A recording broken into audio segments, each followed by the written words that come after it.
सहावम पोचामिलियम सारम केवली सुध केवली भणिदम। यह नियम सार परमागम, इसकी गाथा 13 पृष्ठ 32 ये अपना चल रहा है। इसमें मुख्य विषय है दर्शनोपयोग। दर्शनोपयोग ये आत्मा का स्वभाव कहा। गाथा 13 पढ़ इसमें 40 पेज है। इसमें दर्शनोपयोग को आत्मा का स्वभाव कहा स्पेशली, और उसमें भी उस दर्शनोपयोग को जो सस्वभाव रूप है, विभाव रूप नहीं। जैसे ज्ञान में कहा था ऐसे दर्शन हो, तो उसकी चर्चा अपने को विशेष तौर पर करनी है। एक बार गाथा लेते हैं, गाथा का अर्थ लेते हैं, फिर इस चर्चा को अपन आगे बढ़ाएं। तह दंसनोगो ससहावेदर वियप्पदो दुर्विहो केवलमिन्द्रिय रहियम असहायम तम सहावमिति भणिदम। कहे उसी प्रकार, ठीक है, उसी प्रकार दंसनोपयोग जो दर्शनोपयोग है वह भी सस्वभाव इधर वियप्पदो द्विहो। सस्वभाव स्वस्वभाव रूप और इधर माने विभाव रूप, ठीक है ना। वियप्प माने भेद, ठीक है ना। तो स्वस्वभाव और विभाव के भेद से दुविहो, दो प्रकार, ठीक है ना। उनमें पहला जो स्वस्वभाव दर्शनोपयोग है उसका नाम क्या है, उसकी विशेषताएं क्या है? 3 विशेषताएं कहीं। पहला केवलम, वह कैवल्य रूप है।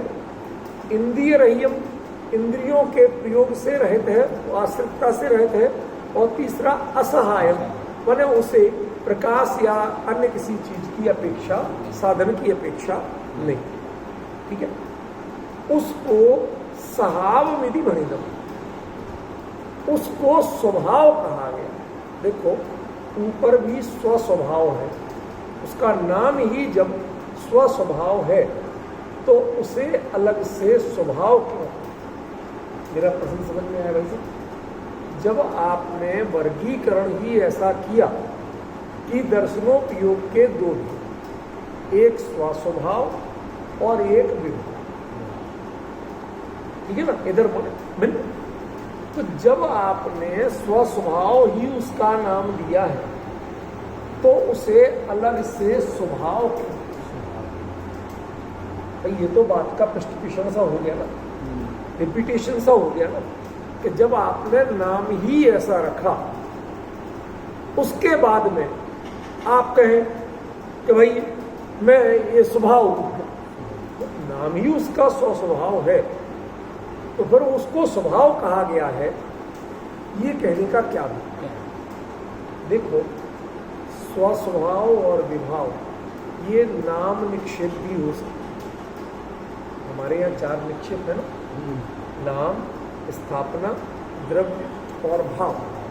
तो जब हम किसी का अकेला नाम रखते हैं तो उसमें दोनों संभावनाएं हैं कि वह भाव निक्षेप की अपेक्षा से नाम हो और एक नाम निक्षेप की अपेक्षा से,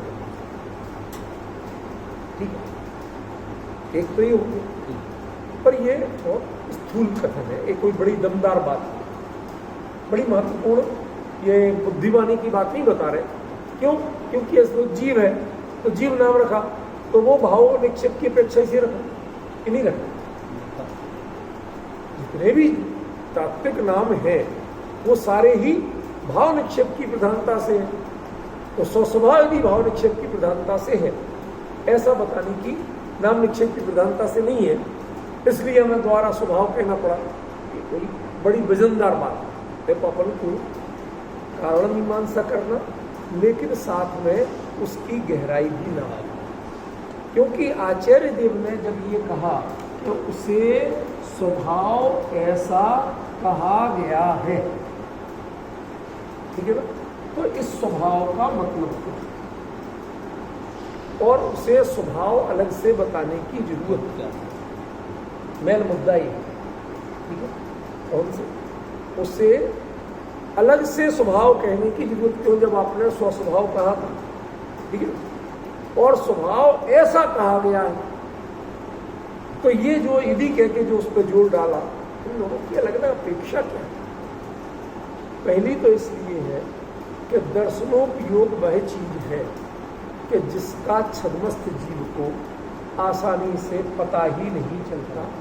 वह परिभाषा तो पढ़ लेता है लेकिन प्रयोग से नहीं पकड़ता। मैं हम आपस में विचार करें, क्या अब जो अपन ने दर्शनोपयोग की पिछले रविवार चर्चा की थी और आज कर रहे हैं, तो बीच में वहाँ प्रोफेसर साहब जी में भी थोड़ी सी चली थी।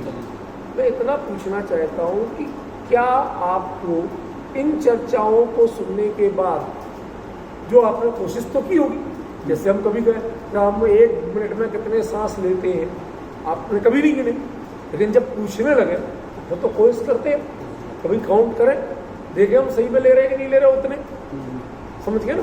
तो इसी प्रकार यहाँ पर एक जिज्ञासा होना चाहिए कि भाई दर्शनोपयोग हमें वाकई में पकड़ में आता है कि नहीं आता। भाई चक्षु दर्शन में आंख से जो दिखाई दे रहे के बाद जो जैसे अवग्रह या तो यदि अवग्रह की श्रेणी में पहुंच गया तो वो दर्शन नहीं है। और अवग्रह के पहले कोई चीज आपको पकड़ में आती है, समझ गए। तो किसने आपको ज्ञान को जो फीडिंग दी वस्तु के बारे में, तो किसने दी? ये चीज, ये विषय एक्चुअली डार्कनेस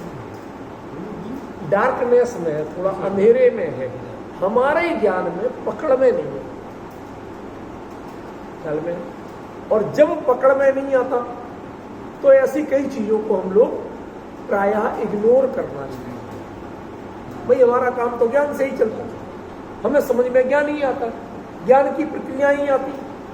ये जो चीज हमें ना समझ में आती ना आता पता, उसके बारे में क्यों आप डिफरेंस समझ रहे हैं। तो ये यहाँ आचार्य का बड़ा जोरदार उद्देश्य है कि इसको स्वभाव के रूप में, माने आप इग्नोर नहीं कर सकते, उसकी अपनी महत्ता। पहले उस तुम्हें पकड़ में आए चाहे नहीं, लेकिन वह बेहद इंपॉर्टेंट है तुम्हारी लाइफ का, ये तुम्हें पहले स्वीकार करना पड़ेगा। अभी और भी मुद्दे हैं, बताऊंगा, कई उत्तर दूंगा।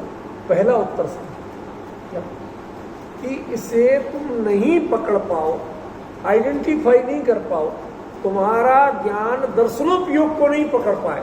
थोड़ा और मैं शब्द को स्पष्ट कर रहा हूं, क्योंकि ज्ञान ही तुम्हें पकड़ में आता है, दर्शन तो पकड़ में आ नहीं रहा।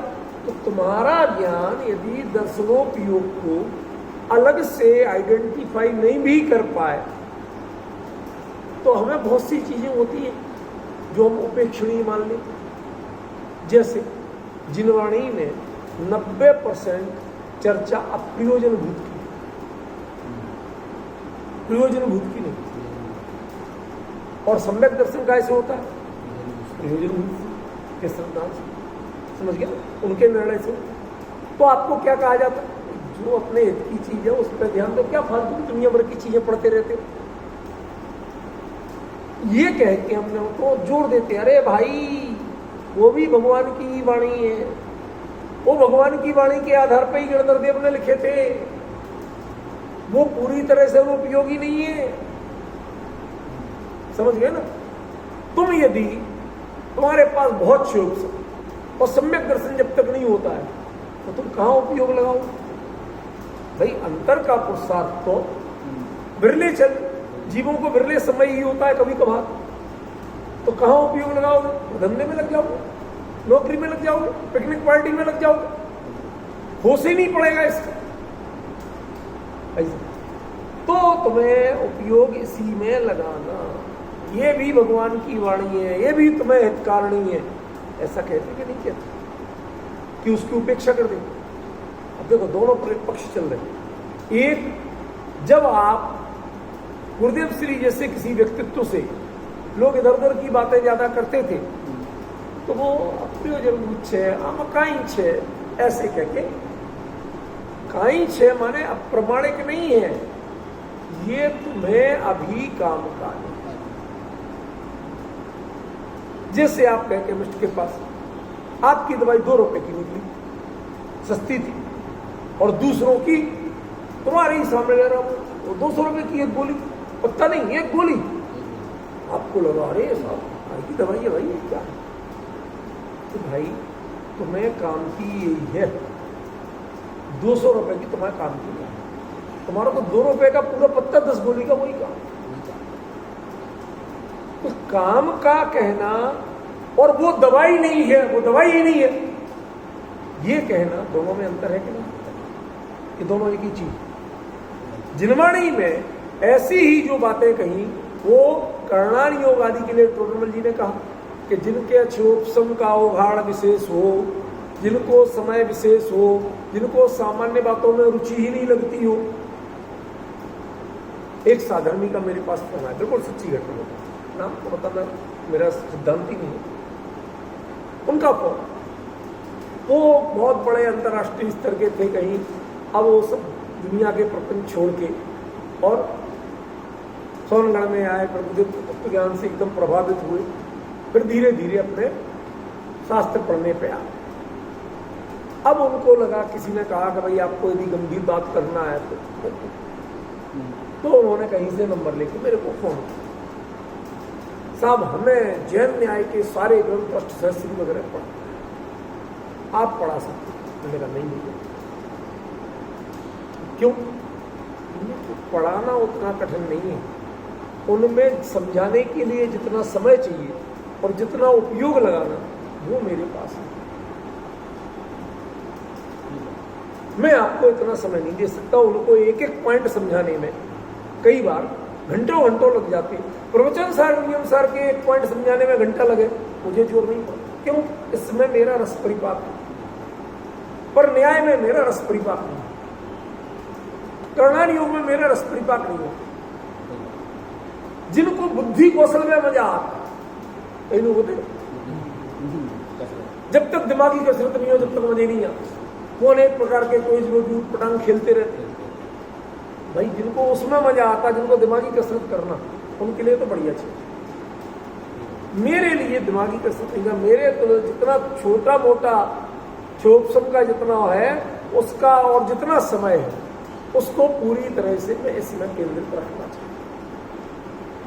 लेकिन इसके कहने का मतलब ये तो नहीं कि वो जिनवाणी नहीं, वो अप्रयोजन मतलब अनुपयोगी, ऐसा तो नहीं, ठीक है ना?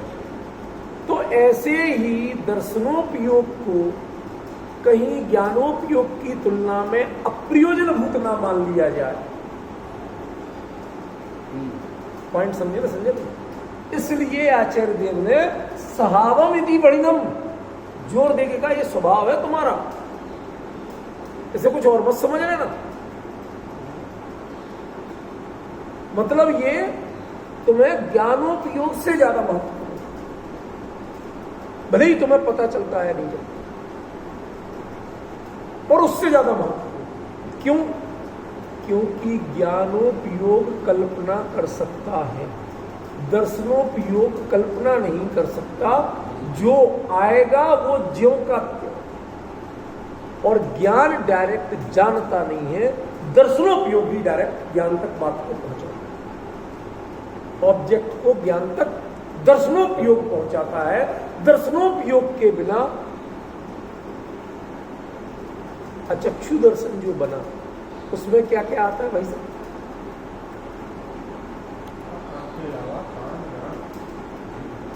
और स्पर्श। अब आप मुद्दे पे आए। इसका मतलब है जो निगोदिया का पर्याय ज्ञान है उसको भी पहले कोई ना कोई दर्शनोपयोग से फीडिंग मिल रही है जिसका वो ज्ञान करे।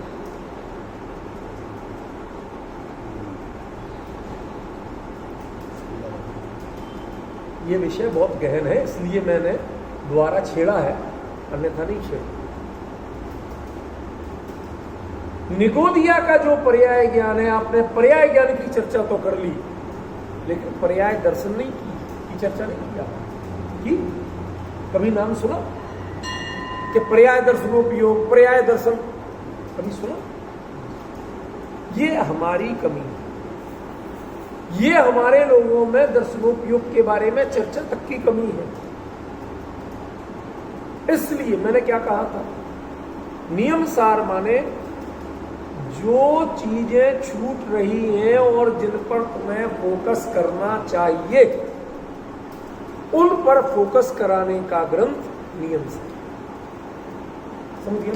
या जिनके बारे में विपरीत आपको कुछ समझ बैठे हैं तो उस विपरीतता का परिहार करने के लिए नियम सार। नियम सार कोई नए नियम बताने के लिए नहीं, ना आपको प्रतिक्रमण सिखाता है नियम सार, ना प्रायश्चित सिखाता है, ना आलोचना से। तीनों के अधिकार है इसमें भाई साहब, तीनों के अधिकार है, लेकिन तीनों अधिकारों में ना प्रतिक्रमण सिखाया गया, ना प्रायश्चित सिखाया गया, ना आलोचना सिखाया गया। बल्कि प्रतिक्रमण, प्रायश्चित और आलोचना के बारे में जो विपरीतताएं संभव है या प्रचलित है उनका परिहार करना चाहिए। विपरीत परिहरण, पॉइंट समझ रहे? विपरीतता का परिहार वो यहां टारगेट है। यहां पर टारगेट सब्जेक्ट नॉलेज नहीं।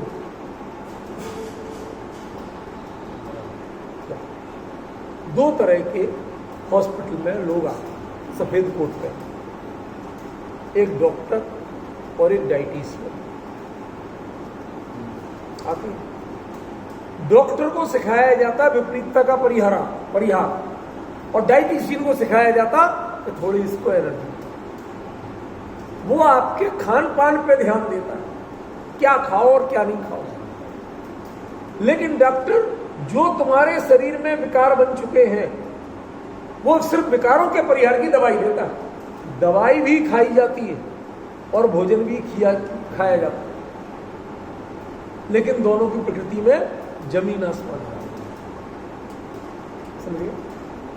ओरली दोनों चीजें जा रही हैं, स्वाद दोनों में होता है, भले ही क्या कड़वा होता हो, समझिए। स्वाद भी दोनों में होता है, लेकिन उसके बावजूद जो दवाई काम करती है वो डाइट काम नहीं करती। डाइट सपोर्ट कर सकती है, डाइट विपरीतता का परिहार नहीं करती। विपरीतता का परिहार, जो विकार है उन विकारों का निदान तो कौन करेगा?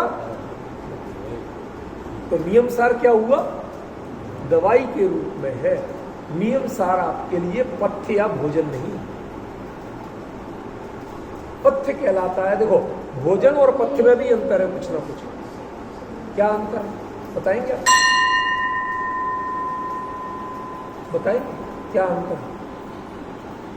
भोजन जो आप भोग ले वो सब भोजन, लेकिन पथ्य जो स्वास्थ्य के अनुकूल खाया जाए वो पथ्य। ये जितनी भी चाट पकौड़ी ऊटपटांग चीजें, ये भोजन तो हो सकती है लेकिन पथ्य नहीं। इमली की चाट, इमली ये भोजन भी होती है। ज्यादातर तो लोग चाट पकौड़ी के रूप में चटकारे के लिए खाते हैं, लेकिन ये पथ्य भी होती है। कुछ बीमारियां ऐसी हैं जिनमें आप अकेले इमली का, एक इमली की इतनी पोर लेके उसका काढ़ा बना के और वो पियो गरम गरम, कुछ नहीं डालना उसमें, ना मीठा ना मिर्च ना नमक, कुछ नहीं, तो वो बाकायदा दवाई। और कोई भी बड़ी से बड़ी महंगी से महंगी दवाई उतना काम नहीं करती जितनी वो करती। इतनी सी पोर, ओल्ड एज की बीमारी है, वो बहुत गजब की चीज है, बहुत डिटेल नहीं बताऊंगा, समझ रहे? तो अब वो चीज, कई चीजें हमें पथ्य भी हो सकती हैं और भोज्य भी हो सकती है, लेकिन हमें पता तो होना चाहिए। लेकिन दोनों का उद्देश्य एक, यदि गड़बड़ खाओगे तो शरीर में विकार उत्पन्न, लेकिन पेट तो दोनों से भरेगा। लेकिन जो आप गोली खाते हो उससे पेट नहीं,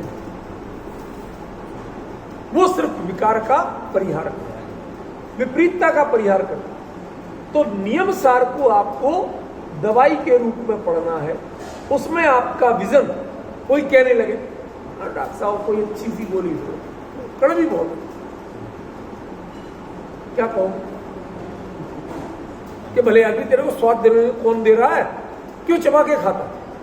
इसे पता मेरे पिताजी की आदत, कोई भी गोली दे दो चबाएंगे आराम से इत्मीनान से।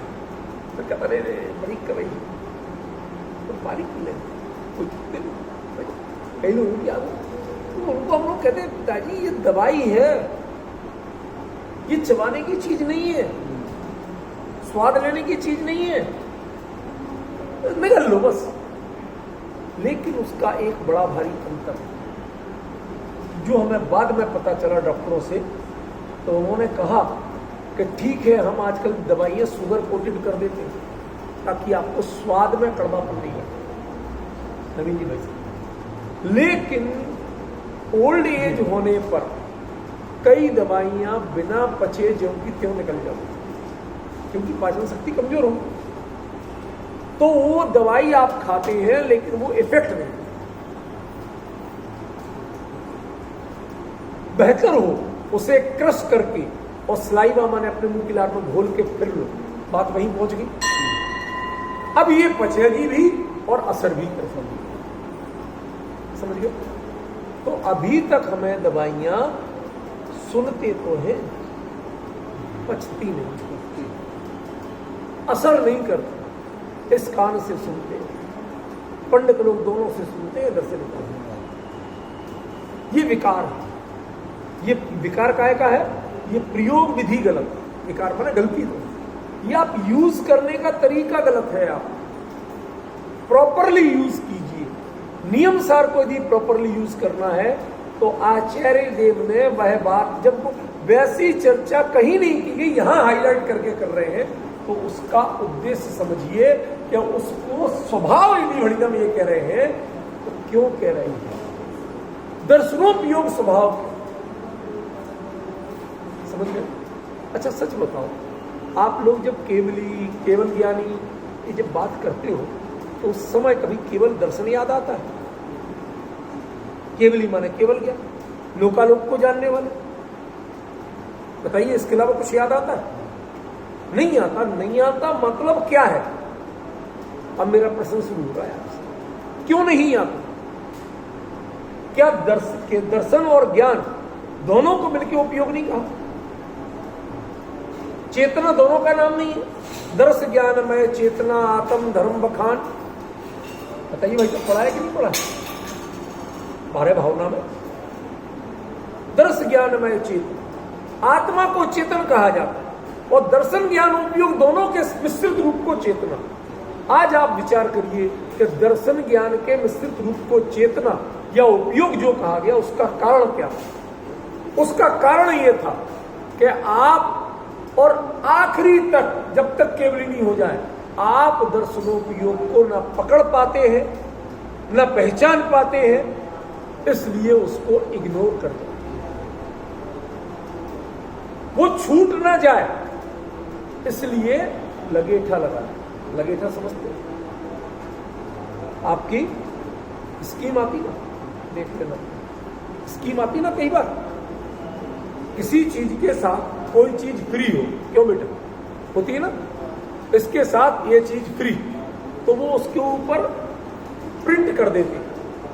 चतुर दुकानदार कितने लोग देखते हैं, वो उसको उल्टा रख देंगे उनके सामने, रेट पढ़ते हुए, जहां रेट लिखा होता वहां छपा नहीं होता, वो तो फ्रंट में छपा हो कि इसके साथ ये फ्री। अब जो लेके घर चले गए रेट के हिसाब से, अब वो चीज जो उनके पास अलग से आई थी, तो कंपनियों के पास शिकायत गई कि साथ में साहब देते नहीं है लोग। वो कहते साहब आपने मांगी क्यों नहीं थी? हम भूल गए, हम तो रेट लगा रहे थे, सब छल है, सबको पता होता है क्या आई, फिर उसको वो इधर उधर यूज करते। तो वो आजकल उसको रैप करके देते, उसके अंदर नहीं भरते, रैप करते, उसको कहते लगेठा, लगा हुआ। आप समझेंगे शब्द, ठीक है ना? तो ये इसको हम साथ में लगेठा बनाया, साथ में जोड़ा, अलग नहीं। क्यों? क्योंकि इसे अलग करने से आप दर्शनोपयोग को पूरी तरह से भूल जाते। ये कोई चीज भी होती है और इसी के द्वारा आपको ज्ञान को सारी फीडिंग मिलती है, ये आप कभी नहीं पहचानते। इसलिए चेतना और उपयोग में दर्शन को साथ में जोड़ा और दोनों के लिए एक नाम दिया, अकेले ज्ञान को नाम नहीं। न चेतना नाम दिया, ना उपयोग नाम दिया ज्ञान। ज्ञान गुण तो है, लेकिन अकेले ज्ञान को न चेतना कहा और ना ही उपयोग कहा। मूल में जो उपयोग एक संज्ञा है, उसमें दर्शन और ज्ञान दोनों सम्मिलित। चेतना जो एक संज्ञा है, उसमें दर्शन और ज्ञान दोनों सम्मिलित। क्यों? मेरी यही जिज्ञासा है आपसे, क्यों ऐसा आचार्यों ने प्रयोग किया? इसका मतलब कि दर्शनोपयोग का महत्व सदा से आचार्यों के ख्याल में था, लेकिन उन्होंने उसको यहां कह के एक और तो उन्होंने कह दिया कि अब आप समझ जाओगे, पर लोग समझे ही नहीं। लोग ने चेतना के दो भेद मान लिए, उपयोग के दो भेद मान लिए। अरे जब दो गुण अलग अलग थे तो फिर ये नाम अलग से देने की जरूरत क्या थी? अलग पहचान देने की जरूरत क्या थी? आपसे कभी कहा गया कि आप हरड़ बहेड़ा आंवला खा लेना? क्यों राजकुमार? त्रिफला। अरे नाम उसमें क्लियर है, 3 फल, लेकिन 3 फल नाम क्लियर होते हुए भी हमेशा आपको त्रिफला खा लेना क्यों कहा गया? क्यों? वो एक निश्चित रेशियो में, निश्चित प्रोसेस से बने हुए जो हैं, वो जितने गुणकारी हैं, इंडिविजुअली आप ऐसे अलग अलग खाएं तो उतना गुणकारी नहीं है। कुछ ना कुछ उसके पीछे उद्देश्य था, इसलिए उन्होंने त्रिफला एक नाम दिया।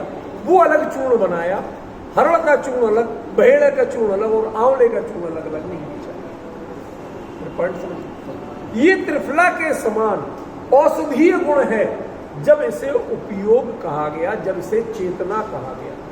और उसमें दर्शन वह चीज है, वह अनिवार्य अंग है जो ज्ञान, जो कुछ आपको पता चलता है उसको टोटली फीडिंग जो देता है, उसका नाम दर्शन। और वही फीडिंग सबसे ईमानदार तत्व है। क्यों? क्योंकि दर्शन के पास ना तो समय होता है कल्पना करने का, और ना ही उसमें मानसिकता होती है, उसका नेचर होता है कल्पना करने का। वो सीधा जो है ज्ञान तक पहुंचाता है। आपके भेजने वाले ने क्या भेजा था डाकिये में, हमने वो चीज ओरिजिनली पहुंचा। मुझे नहीं पता क्या ख्याल में सस्ती थी, महंगी थी, अच्छी थी, बुरी थी, वो आप जानो। हमारा काम इतना है कि आप ईमानदारी से जो उन्होंने दिया वो आप। ऐसे ही जो वस्तु का स्वरूप सामने आता है, दर्शन उसे एज इट इज ज्ञान तक पहुंचाता है। दर्शन में कभी अनिर्मलता नहीं होती है। ज्ञान आंख पहुंच के रगड़ के देखता है। जब अवग्रह होता है, फिर यह होती है, फिर अवाय होता है, फिर धारणा होती है। ये प्रोसेस ज्ञान में घटित होती है, दर्शन में घटित होती है। राजकुमार जी, मैं मानता हूं विषय थोड़ा सा बहुत सरस, ना तो इसमें दृष्टांत है ना कुछ है, लेकिन समझने योग्य है।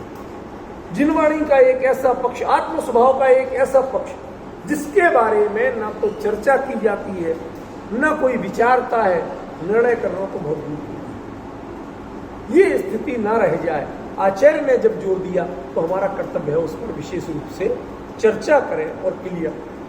तीसरा, स्वभाव। शुरू से अपन वही बात कर रहे हैं, तो तीसरा पॉइंट दे रहे हैं स्वभाव का। कैसे स्वभाव ही क्यों? क्योंकि ये कभी विभाव रूप नहीं। ज्ञान में मिथ्या ज्ञान जो विभाव गया है ना, उसमें 2 भेद किए ना, एक मिथ्या या अज्ञान रूप और एक सम्यक ज्ञान रूप भेद की। दर्शन उपयोग नहीं। आप देखो, अभी देखो, कोई बुराई नहीं, अभी देखो इनको। चक्षु ही तिलनि विभणितम विहाव दे ठित्ती। विहाव कहा गया, विभाव तो वहां भी कहा गया था, ज्ञान को भी विभाव कहा गया था कि नहीं कहा गया था? लेकिन पज्जाओ दुवियप्पो सबरा वेखो अड़े रे वेखो, पर्याय 2 प्रकार की है। यहां विभाव में 2 भेद नहीं। मेरा पॉइंट समझ में आ पाया या नहीं आ पाया? सुनो, मैं लिख, थोड़ा सा ध्यान इधर दो। अपने पास लिखने की गुंजाइश है तो लिखना चाहिए, ठीक है ना? आपने ज्ञान के या ज्ञानोपयोग के दो भेद किए थे, एक स्वभाव और एक विभाव। स्वभाव को तो यही कह दिया था, केवल इंद्रिय रहित असहाय, यही कह दिया था। लेकिन विभाव के फिर से उन्होंने दो भेद किए। कौन कौन से? एक को मिथ्या ज्ञान या अज्ञान, और एक को संज्ञान या सम्यक ज्ञान।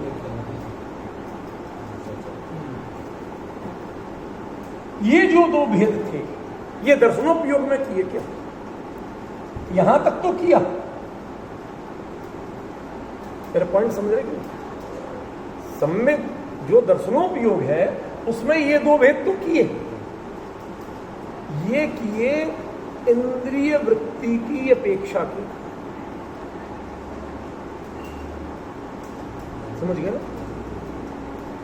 लेकिन यह फीडिंग जो अंदर देता है उसमें कोई अज्ञान और सम्यक, माने कोई अच्छा और बुरा नहीं। ब्लरनेस होना और गलत बताना, इन दोनों में बहुत बड़ा अंतर है। ब्लरनेस माने धुंधलापन। कहते हैं ना पिक्चर ब्लर है, मतलब धुंधली, एक सिंपल सा।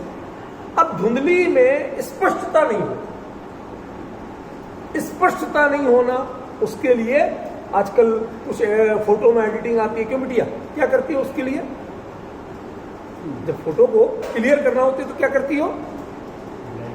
कंट्रास्ट उसका ठीक करती हो ना। कंट्रास्ट पर टच करके थोड़ा बढ़ाओ तो वो क्लियर हो।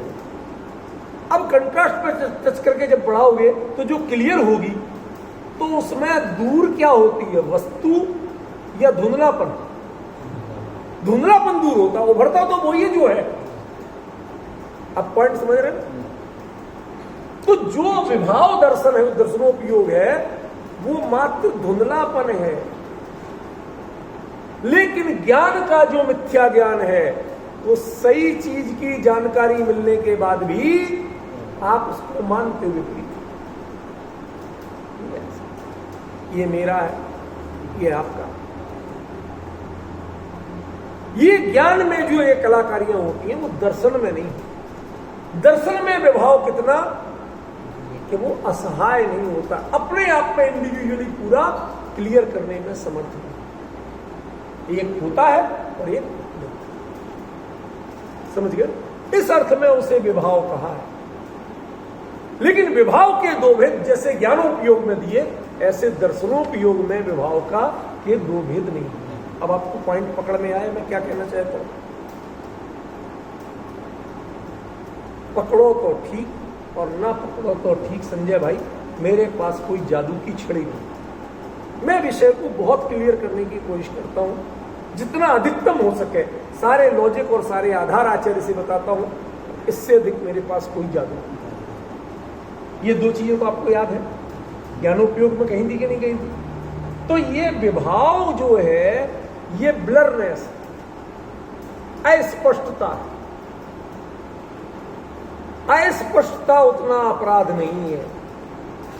आपको आंख से धुंधला दिखे ये नहीं है, इससे आपकी आंख को डॉक्टर खोटा कहेगा, लेकिन कोई लड़की खोटी नहीं। दो में अंतर ख्याल में आ रहा है? जो मिथ्या ज्ञान है वो तो दृष्टि की खोट, कमी नहीं, खोट। समझ गया? वो दृष्टि की जो खोट है वो दर्शनोपयोग में नहीं।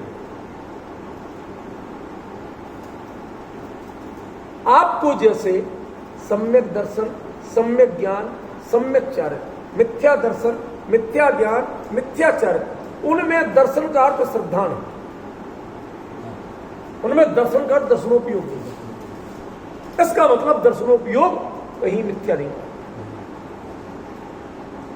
लेकिन ज्ञान को और ज्ञान के कारण होने वाले सिद्धांत को आपने मिथ्या। अब डिफरेंस ख्याल में आ रहा? कुछ नवीन जी, मैं कहां आपको फोकस कराना चाहता हूं वो पकड़ में आ रहा है? गौर से समझिए संजय भाई, ये विषय वो है जिस पर आपको कहीं लोगों से चर्चा नहीं मिलेगी। जितने चाहे सुन लीजिए, जहां चाहे पढ़ लीजिए, मैं तो पूरे सिद्धांत को पलट के बैठ गया, मेरे को उत्तर नहीं मिले कहीं। फिर मैंने कुंभ कुंभ की शरण ली, उनके ही शब्दों पर फोकस किया, उन्होंने आगे पीछे क्या कहा उस पर फोकस किया, तब जाके समझ में आया, नीचे भी कुछ नहीं मिला। पदम प्रबलधारी देव के कलश अद्भुत हैं, लेकिन भावना ध्यान रखना, उनके कलशों में तथ्य का विश्लेषण, भावना बहुत अच्छी। मैंने आज का स्टेटस वो अभी लिखा था एक दिन, भावनाओं पर आप ध्यान देते हो या तथ्य का निर्णय पहले करते हो? हम प्रकरण से भिन्न नहीं करते बात, कहीं ना कहीं चिंतन वो चलता रहता है, वही निकाल के आपको एक स्लोगन के रूप में, आदर्श वाक्य के रूप में दे देता। समझे? ये वही चीज है, वही अंतर है। जो दर्श ज्ञानोपयोग है उसमें आप मिथ्या और सम्यक कह सकते हो, लेकिन दोनों ही विभाव। लेकिन दर्शनोपयोग में विभाव तो होता है, लेकिन मिथ्या और सम्यक होता है। जो सम्यक दर्शन है वो दर्शनोपयोग नहीं, वो श्रद्धा गुण का समीचीन परिणाम। इतना तो मानते हो, जानते हो ना, कितनी बड़ी चीज छूट रही थी जिस पर हमारे लोगों ने चर्चा, चिंतन, विचार, कहीं व्याख्यान कहीं नहीं है, टोटल गायब है। आज मैं चाहता तो आगे बढ़ लेता, लेकिन मैंने कहा नहीं, इसको हमें क्लियर करना जरूरी है। आचार्य ने एक बड़ी मुश्किल से एक जगह तो मुकुंद आचार्य देव ने इस पर इतना स्पष्ट निर्देश दिया, और हम उसे कैजुअली चला देंगे तो गलत होगा, उसको पूरी तरह से स्पष्ट रखना चाहिए। पॉइंट ख्याल में क्या अंतर पड़ रहा? ये दो भेद नहीं पड़ रहे, मतलब इसमें कभी भी ये सीधा आपके लिए उपकारी और अहितकारी नहीं कहा जा सकता। ज्ञान के लिए तो उपकारी है, क्यों ज्ञान को फीडिंग ही दे रहा, लेकिन जो था वो दिया। आप उसके लिए मैं धन्यवाद का पात्र नहीं हूं, ना गाली का पात्र नहीं। किसी को कोई डाकिया ने मरने की सूचना लाके दी, 2 डंडा उठा के लगाओ, लगा सकते हो? अबे नालायक तूने मर रहे, अरे परसों तुम्हारे लिए और उस लॉटरी का टिकट भी मिलने, वो पुरस्कार के चेक भी मैंने लाके दिया। ना मैं पुरस्कार का अधिकारी हूं, ना दंड का अधिकारी हूं। जो डाकिया बनके पुरस्कार के अधिकारी अपने आप को मानता है, तो कल के दिन डंडा खाने के लिए भी तैयार है, क्योंकि वो सूचना भी तू ही लाके दे। समझ गए? इसलिए डाकिया वाला दृष्टांत पूरी तरह मत लगाना। आज के डाकिया तो इनाम तो मांगने लगते हैं, डंडा खाने को कोई तैयार नहीं हो। लेकिन ये दर्शनोपयोग ऐसा ईमानदार डाकिया है जो ना इनाम मांगता है ना गाली, कुछ नहीं। इसकी भूमिका कहां बदलती है कि ये ज्ञान के साथ तालमेल बना लेता है, उनमें काल भेद नष्ट कर देता है, तो ये स्वभाव हो जाता है। और जब तक वो तालमेल थोड़ा गैप का बना हुआ है, काल भेद बना हुआ है, तब तक वो व्यवहार, समझ गए? और वो काल भेद क्यों होता है कि एक इंद्रिय वृत्ति सहित है, चक्षु दर्शन, अचक्षु दर्शन, अवधि दर्शन, समझ गए ना? ये इंद्रिय वृत्ति सहित है, और केवल दर्शन वह इंद्रिय वृत्ति नहीं, वह इंद्रिय वृत्ति नहीं है, मात्र आत्मिक परिणति है। तो आत्मिक परिणति में काल भेद नहीं पड़ेगा। जब दूसरा कोई बीच में होगा तो आपको अटक के चलना पड़ेगा। छोटा दृष्टांत दे रहा हूं, आपको ट्रेन के कोच से बाहर निकलना, एक एक करके निकलो, कोई ना कोई तो आगे पीछे हो, ठीक है ना? और पूरे ट्रेन के कोच में विस्फोट हो जाए तो आत्मा के रूप में निकलोगे, फिर कौन आगे पीछे निकलेगा? पहले इसीलिए कहा था छोटा दृष्टांत, मतलब अन्यथा नहीं लेना, समझ गए? जब अरूपी में निकलना है तो व्यवधान नहीं है, व्यवधान रूपी से। चक्षु, अचक्षु और अवधि, ये तीनों मुख्य रूप में कहां काम कर रहे हैं? रूपी में काम कर रहे हैं, या रूपी को जानते ही नहीं है। और रूपी से हर्डल पैदा होता है, काल भेद पैदा होता है। केवल दर्शन वह स्वयं अरूपी और उसका विषय भी मुख्यतः अरूपी, वो तद्रूप होके नहीं जानता, उनसे प्रभावित होके नहीं जानता, निष्प्रय होके जानता तो कहा जा रहा है देखता, ठीक है ना। इसलिए वह वास्तव में कैसा है, वो उनमें काल भेद नहीं करता। केवल ज्ञान और केवल दर्शन दोनों ही स्वभाव वास्तव, इसलिए काल भेद नहीं है। इनमें काल भेद क्यों है? क्योंकि ये बीच में इंद्रिय वृत्ति के कारण रूपी पदार्थ, इसलिए एक समय का अंतर पड़ता है। पहले समय में दर्शनोपयोग और दूसरे समय में ज्ञान।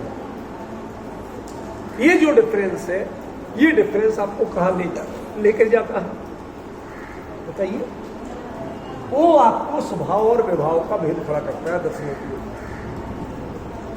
ठीक है ना। और उसमें भी सहावम इति भणिनम, इसको कहने के अभी एक आखिरी प्रयोग बाकी है। मैं पूछना चाहता हूं, ज्ञान मिथ्या ज्ञान भी हो, मिथ्या ज्ञान भी हो, तो जो ज्ञान है, मिथ्या ज्ञान में भी जो ज्ञानपना है, वो आत्मा का स्वभाव है कि नहीं? मिथ्यापना आत्मा का स्वभाव नहीं है, ज्ञानपना तो है। ऐसे ही दर्शनोपयोग में जो विभाव रूप हो, वो भी स्वभाव तो है। इसलिए ससहाव और सहावमिति भणिनम, इन दोनों में अंतर। पॉइंट समझे भाई? अभी क्लियर नहीं है, ठीक है ना? थोड़ा सा अटकाव है, क्लियर तो है पर थोड़ा सा अटकाव। मैं वही अंतर आपको क्लियर करूंगा। अरे चाहे ज्ञान और दर्शन को आत्मा का स्वभाव कहा कि नहीं कहा? जब ज्ञान का वर्णन किया तो केवल ज्ञान ही ज्ञान, बाकी को विभाव कह दिया। ये कहने के पीछे उद्देश्य क्या? कि जो ज्ञान की परिणति है वही स्वभाव है, ऐसा कहने का उद्देश्य क्या? क्योंकि वो प्योरिटी है, उसमें इंपैक्ट नहीं। लाइट की या पानी की प्योरिटी ओरिजिनल कलर दिखता, इंपैक्ट लाइट का कलर फेंकना, तो वही कभी सुनहरा दिखता है, कभी एकदम चांदी जैसा दिखता है, एक एक बूंद है, कभी लाल फूल सी दिखती है। ये कल्पनाओं के रंग किसने भरे? पानी ने स्वीकार किए क्या? वो दिख रहा है ये सही है, लेकिन पानी तो नहीं हुआ ना। पानी तो पानी के रूप में है, ठीक है ना। ऐसे ही ज्ञान और दर्शन, चाहे वह विभाव रूप कहे जाए चाहे स्वभाव रूप कहे जाए, अल्टीमेटली वह आत्मा का स्वभाव है। आत्मा उनको कभी छोड़ नहीं सकता। इसके लिए आलाप पद्धति ग्रंथ में एक बड़ा सुंदर दृष्टांत दिया, उन्मिज्जन्ति निमिज्जन्ति जल कल्लोल भज्जन्ति। पानी की लहर पानी में से ही, समुद्र में से ही आती है, समुद्र में ही जाती है। लहर के समय भी उसका एक एक परमाणु समुद्र रूप ही है, वह किसी और रूप नहीं होता। आकार बदलता है, स्वभाव नहीं बदलता। समुद्र में नीचे लहरें नहीं होती, ऊपर ही होती है, ये अंतर मानता हूं, ठीक है ना। 99% समुद्र स्थिर हो, ऊपर की जरा सी लेयर होती है जिनमें लहरें होती है, समझ गए। नीचे चले जाए कोई लहर नहीं लगती, लेकिन उसके बावजूद वो लहर जो अलग से कही जाती है, वो लहर भी समुद्र रूप ही है, उसी में से आई है और उसी में जाने वाली है। ये जो विभावपना है, स्वभावपना नहीं होती, विभावपना जो है वो उतने लहर के काल का है। जो पर्याय के काल का, अगली गाथा में पर्याय शब्द कहा, देखो आपको भूल रहे हो तो आप द्वारा देख लो। क्या कहा? पज्जाओ दुवियप सपरा वेग खोने आने रखे। पर्याय दो प्रकार की है। दर्शनोपयोग के जो विभाव दर्शनोपयोग है उसके दो प्रकार में, पर्याय को दो प्रकार, समझ गए। उस पर्याय की अवस्था में आपके भेद बनेंगे, वस्तु में भेद नहीं बनेगा। मूल परिणमन जो अंदर से प्रकट हुआ वहां तक विकृत नहीं था, जो अंदर में पर्यायगी वो विकृत नहीं है, स्वभाव रूप ही है। जो उतने समय में दिखी, बस वो समय में आप लहरें देखने जाते हैं, समुद्र देखने जाते हैं, समझिए। तो लहरों के आकर्षण में तालियां बजती हैं, लेकिन उन्हीं लहरों से भय भी होता है। जब वो ज्यादा बढ़ने लगती है भागते नजर आते हैं, सुनामी बनती है तो भागते नजर आते हैं। तब कहते भैया वापस समुद्र बन जाओ तो बहुत अच्छा, समझ गए। ऐसे ही हमारी प्रणतियां जब सुनामी बनने लगती हैं तो वहां पर हम घबराते हैं, समझ गए। उसके पहले जब तक वो मनोरंजन करती हैं तो हम मजा लेते हैं। ये मनोरंजन और भय दोनों ही आपकी विकृति है, उसको विभाव कहा। अन्यथा तो क्या है, सहाव मिधि भड़िनम, वह स्वभाव ही है, विभाव। अब कुछ क्लियर हुआ भाई साहब, थोड़ा थोड़ा विषय, ठीक है ना। इसमें एक आखिरी पॉइंट बताना चाहिए, 20 में बाकी 4 बता दिए, 5वां बाकी। वो क्या है, स्वभाव है, माने इसको तुम चाहे के भी कभी छोड़ नहीं सकते। हमारे सुरेंद्र जी को ज्यादा जल्दी समझ में आएगा, बाजार में रहते हैं, सब तरह के लोगों से पाला पड़ता है। जो एक अभिजात कल्चर में बैठते हैं उनको हर तरह के लोगों से पाला नहीं पड़ता, तो ना कहीं ऐसे लोगों से भी पाला पड़ता होगा कि जिनको चावड़े और खारी बाबली का एरिया, हर तरह के लोग, तो कई लोगों को 2-4 गालियां देके ही बात करने की आदत है। तो किसी दिन ये प्यार से समझाए, क्या यार तुम भला आदमी हो के ऐसे गालियां देता है, तो वो ये जोरदार गाली देके कहता है कौन साला ऐसा गाली देता है। उसे मतलब एहसास ही नहीं होता कि मैं गाली दे रहा हूं, गाली दे के कह रहा गाली नहीं, एहसास खत्म हो, समझ गया। ऐसे ही उस परिणति को वो एहसास ही खत्म हो, समझे। लेकिन एक चीज ध्यान रखना, ये जो स्वभाव है ना, व्यक्ति के बोल तो फूट रहे हैं ना। आज जो गाली दे रहा है कोई अमृत वचन भी बोल सकता है, लेकिन बोली चली जाएगी, ये बोलने की क्षमता चली जाएगी, उस दिन ना गाली दे पाएगा ना कुछ। आपको सुधार विकार में करवाना है, बोली नहीं बंद करवाना।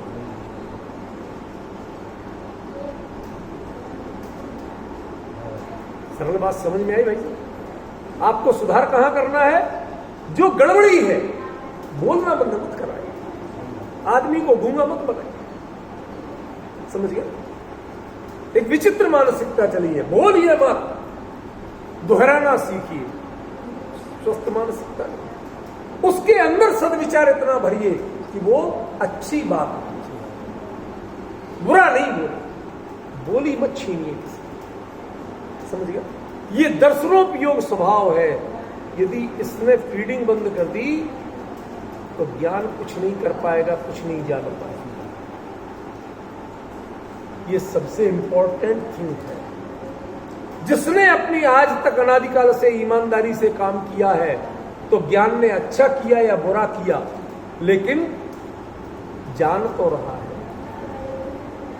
यदि इसने फीडिंग देना बंद कर दी होती तो जानता नहीं। इसके लिए एक आखिरी दृष्टांत दे रहा हूं, समय हो रहा है। आप आंख से देखते हैं,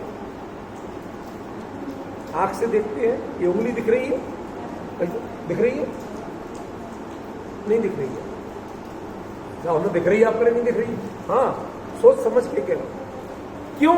क्योंकि साइंस के अनुसार आपका जो रेटिना है, जो किरण निकलती है, वो भीतर के पर्दे पे इसका एक रिफ्लेक्ट आकार बना, समझ गए ना। आंख उसको देखती है, इसको डायरेक्ट नहीं देखती। उसमें वह आकार उतने ही सस्पेंशन के साथ और संवेदन के साथ होता है, कितनी दूरी है, कितने पास है, कितना क्लियर है, कितना नहीं है, वो सारी संवेदनाएं वहां होती है। लेकिन जान आप उसको रहे हैं, देख उसको रहे हैं, इसको नहीं। ऐसे ही दर्शनोपयोग जो उसे ग्रहण करके जो ज्ञान के पर्दे पे देता है, ज्ञान अवग्रह या अवाय धारणा से उसे जानता है। दर्शनोपयोग यदि देना बंद कर दे, ये आगे जो रेज निकलती हैं, आप जानते हैं ना प्लस और माइनस के चश्मे क्या होते हैं, क्या होते हैं, क्या इसका फंडा है?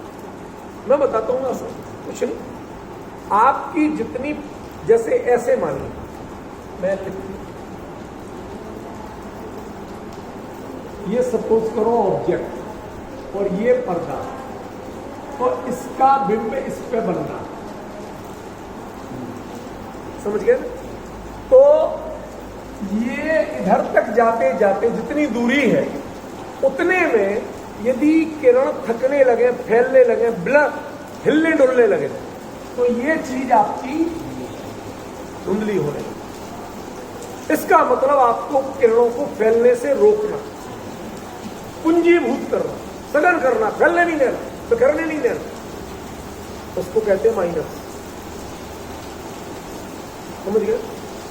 और वो इतना क्लोज होने लगे, इतना ज्यादा समझ के टेंशन पैदा करने लगे, उसको थोड़ा सा इजी बनाना हो, फैलाना हो, बहुत सिकुड़ने लगे पहले ही से, फैलाओ तो पूरी चीज दिखे, तो उसको कहते हैं प्लस। एक में चश्मा उत्तल और अवतल लेंस होते हैं, एक आपकी दृष्टि की जो किरणें हैं उनको सघन बनाती है, माइनस, तो दूर का ऑब्जेक्ट आपको उसी आकार में दिखाई दे, एक आपको उससे फैलाती है ताकि वो छोटा नहीं रह जाए, उसी आकार में दिखाई दे। ये आपके चश्मों में अंतर पड़ रहा है, ये आश्रित चश्मे की है, ये वस्तु ज्ञानोपयोग दर्शनोपयोग की व्यवस्था नहीं, मजबूरी नहीं, वो उसका काम तो खाली, तो जो पर्दे तक पहुंचा रहा है वो कौन पहुंचा रहा है? पर्दा समझ लो ज्ञानो, और पर्दे तक जो पहुंचा रहा है उसका नाम दर्शन। यदि इस सिस्टम को बंद कर दोगे तो आंख के पर्दे पर कुछ ना कुछ पहुंचेगा ना कुछ जाने, समझे भाई? इसलिए सहाव विधि भणिदम, ये तुम्हारा स्वभाव है, इसको तुम ना इग्नोर कर सके हो, ना कर पाओगे, चाहोगे तो भी नहीं कर पाओगे। जब देखोगे तो ऐसे ही देखोगे, दूसरा तरीका नहीं है। तुम इसे जान पाओ चाहे नहीं जान पाओ, लेकिन ये अपना काम करेगा तभी तुम जानोगे, ये काम बंद कर देगा तो तुम जानोगे। इसलिए सहाव विधि भणिदम, इसका नाम स्वभाव है। मेरे ख्याल से समय की सीमा में जितना मेरे से बन पड़ा मैंने अपनी ओर से प्रॉपर किया। अब कुछ कसर रही हो तो भाई साहब और बाकी चर्चा वार्ता कर लेंगे, हम इसको मना नहीं करते, ठीक है ना? लेकिन ये विषय ऐसा था कि जो हमारे लोगों में